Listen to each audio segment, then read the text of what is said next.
think there's one big thing that a lot of property investors are missing.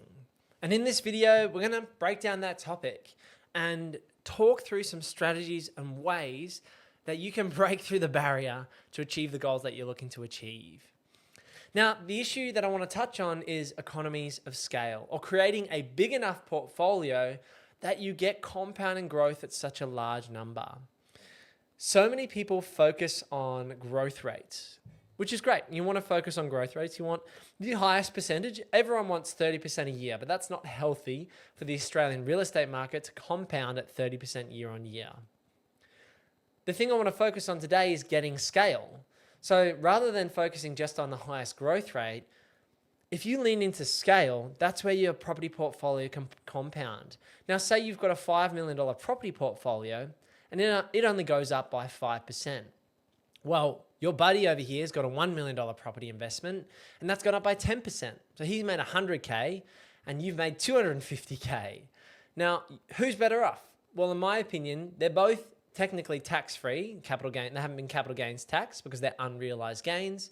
And so if you're able to control a $5 million property portfolio, balance the cash flows, so both the $1 million investor and the $5 million investor cash flows are balanced or neutral in this example, then of course, holding that $5 million asset base, even if it doesn't have as high a growth rate as some other options, you're still going to be better off financially. I think this is an item that is missed in the YouTube property space here in Australia. So let's unpack the strategies and some tips from my investing journey and my experience as a Brisbane buyer's agent and a chartered accountant on how you can break through that barrier to scale a bigger property portfolio and balance those cash flows. Now, the first thing I want to touch on is ground zero. You've got to start somewhere, and that starts from consistently saving. If you're not saving or creating disparity between your income and your expenses, you are never going to get ahead. You could be earning $500,000 a year, or you could be out there blowing $550K a year on expenses, and you're not getting ahead. You might be having a good time, don't get me wrong, but if you're not creating disparity between income and expenses, it's just that simple. You won't be able to save and continue on that investing journey. Emily and I, would you believe, on $50,000 incomes each, were able to save a full income. So we were able to live off together on $50,000, and the other $50,000 was essentially able to be saved after tax. Now, we didn't do anything too extreme.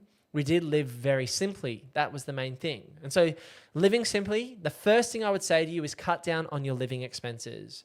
Do not have, like I do at the moment, a $1,000 to $1,500 interest bill on your own home if you can avoid it. As you get older, it does get more difficult. As you add kids to the situation, your rent or your lifestyle wants to creep up every year. But if you're in your 20s or even in your 30s and you've got the ability to downsize or move back with mum and dad or rent a granny flat, which is cheaper rent, for example, and still have your own space, do that. Spend $400 a week on rent instead of $600 a week. There's $10K just done. Poof. Added to your savings every year. So start with those big ticket items because that's going to make the biggest difference in your journey. Once you've got those savings in place, you need to chat to a broker. Now, working with mortgage brokers and banks is probably the hardest part of building a property portfolio. And of course, me being a chartered accountant, I could spend my time going through spreadsheets, working out exactly what the banks wanted. But there's some easy rules that you can understand and work out, okay, this is how the banks work from a basic level.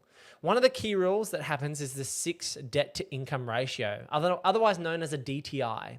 So if you're earning $100,000 a year and you don't have any other expenses, generally, and if you've got enough of a deposit too, the bank will give you $600,000 of debt, which is 6 times debt to income.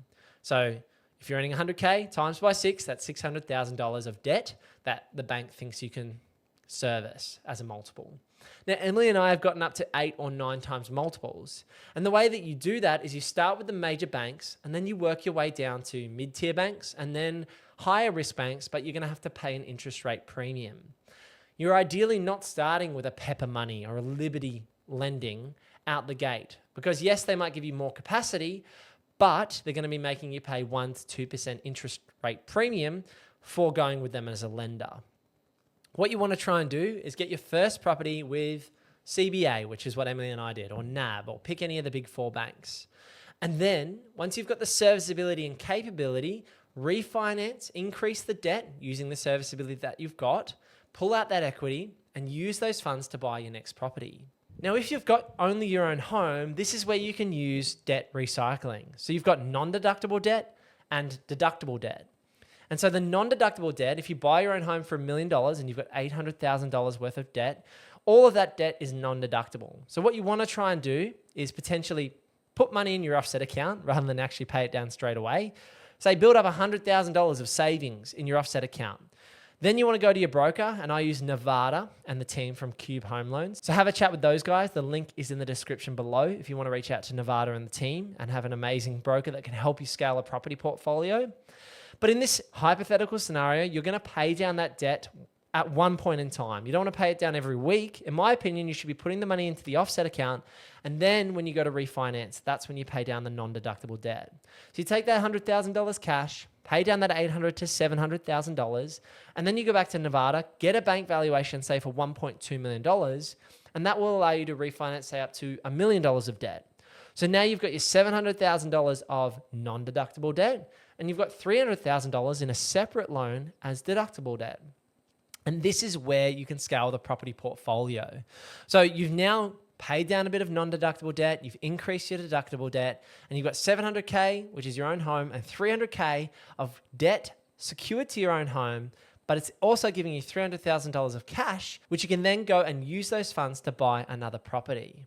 Now, if you need to go back and rewind that section, that is super critical to building a property portfolio. That cycle is known as debt recycling. And the reason I talk about offset accounts rather than paying down the debt is the importance of liquidity. So let's talk more about liquidity, because we want to scale, not just get the highest capital growth rate, we want to scale. And so liquidity is an important component of scaling. If you can't service the debt, you're in trouble. And so the way I find liquidity is building up in offset accounts, but also looking to buy assets that you can add value to.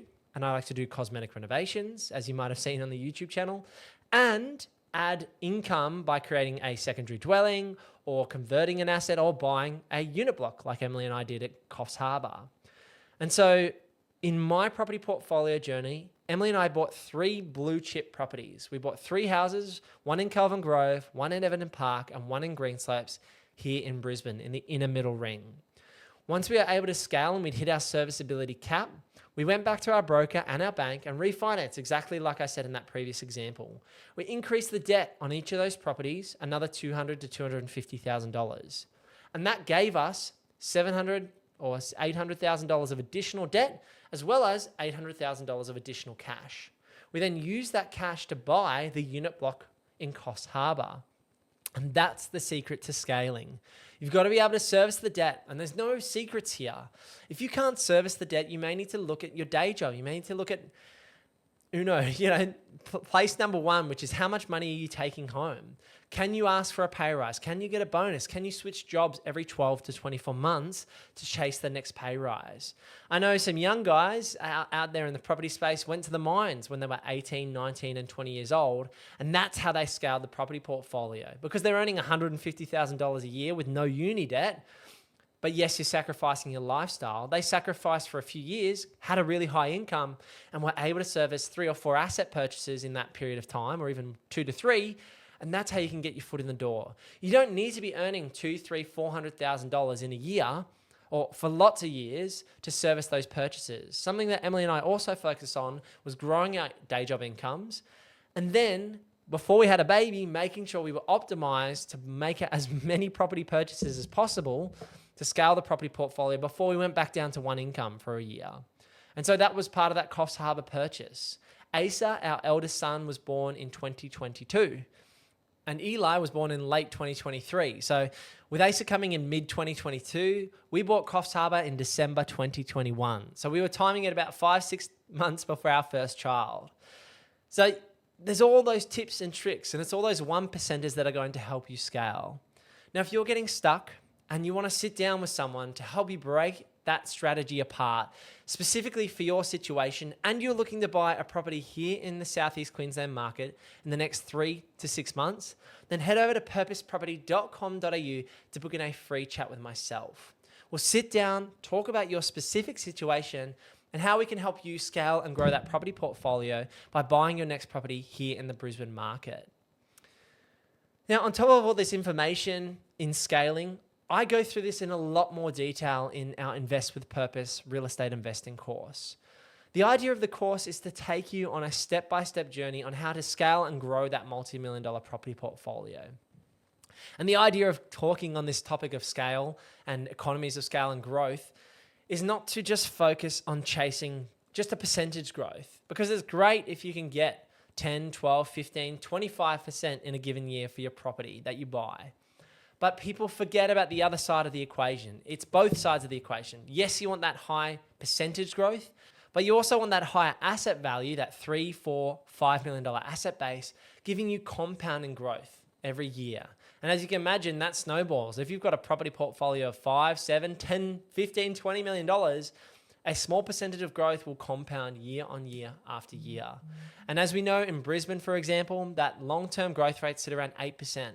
So imagine if you had $10 million in Brisbane growing at 8%. Even if you didn't buy outperforming suburbs, if you were able to control and comfortably hold with neutral cash flows or even positive income a $10 million asset base, that would grow at 8% on average. That's a crazy return. $800,000 compounding every year on top of that 10 million is just astronomical once you understand the concept.